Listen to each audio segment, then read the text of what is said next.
Hi friends, ఈరోజు మునక్కాయ రసం ఎలా చేయాలో మీకు చేసి చూపిస్తాను. చూడండి, ముందుగా ఇంగ్రీడియంట్స్ తీసుకోండి. మునక్కాయ, కరివేపాకు, చింతపండు, 3 టమాటాలు, జీలకర్ర, మిరియాలు, ఎల్లిపాయ, ధనియాలు.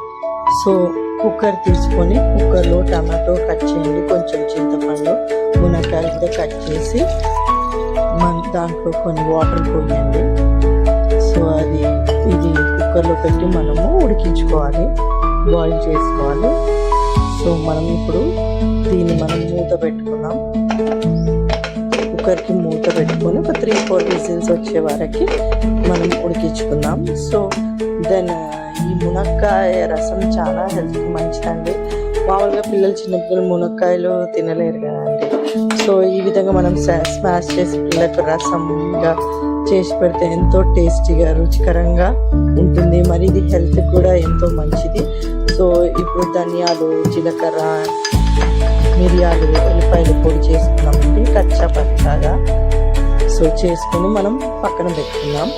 సో ఇవన్నీ నేను కచ్చా పక్క చేసి పెట్టుకున్న పౌడర్ అండి. ఇది నూనె, కరివేపాకు, తాలింపు గింజలు, కొత్తిమీర, ఇంగువ, కారం, పసుపు, ఇంకా ఉప్పు, ఇవన్నీ మనకు మళ్ళీ కావాలండి. ఇప్పుడు ఈ రసము ఉడికిందండి, దాన్ని మనము ఆ రసాన్ని కుక్కర్ మీద తీసి స్మాష్ చేసుకున్నామండి. స్మాషర్తో స్మాష్ చేసుకున్నాము. స్మాష్ చేసుకొని దాంట్లో ఉన్న జ్యూస్ తీసి మనము ఇంకో డిష్ బౌల్లో తీసుకొని వేసుకున్నామండి. మొత్తం స్మాష్ చేయాలి ఈ విధంగా.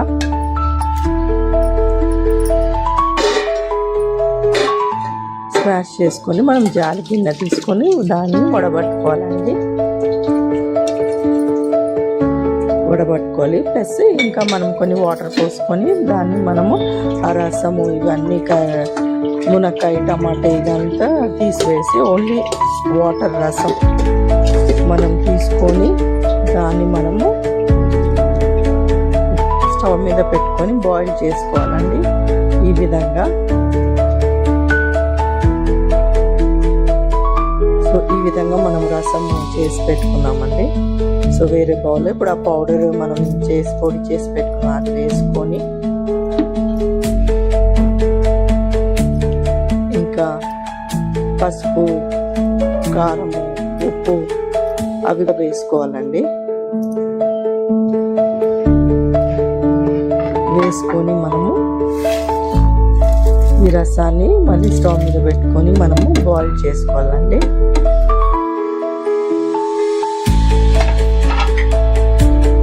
సో ఇది ఎంతో రుచికరంగా ఉంటుందండి, చాలా హెల్త్కి చాలా మంచిదండి.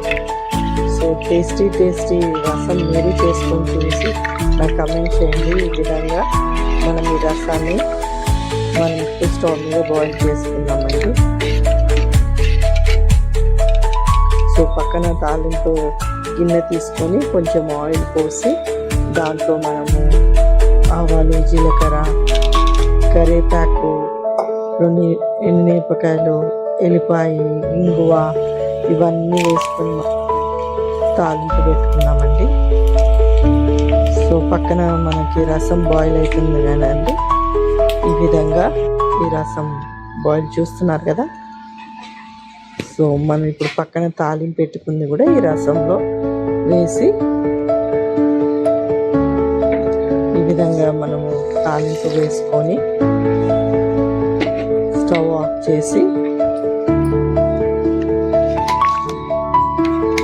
ఈ విధంగా కలుపుకొని టేస్టీ మునక్కాయ రసం రెడీ అండి. డ్రమ్ స్టిక్ మంచి వేడి అన్నంలో పెట్టుకొని తింటే ఎంతో హెల్దీ రసం అండి. సో చూస్తున్నారు కదా, లైక్ చేయండి, సబ్స్క్రైబ్ చేయండి, కమెంట్ చేయండి, please share to your friends. So ఈ విధంగా థ్యాంక్ యూ అండి. సో నెక్స్ట్ ఐటెంకి మళ్ళీ కలుసుకుందామండి. థ్యాంక్ యూ అండి. షేర్ చేయండి, కమెంట్ చేయండి. Bye, see you.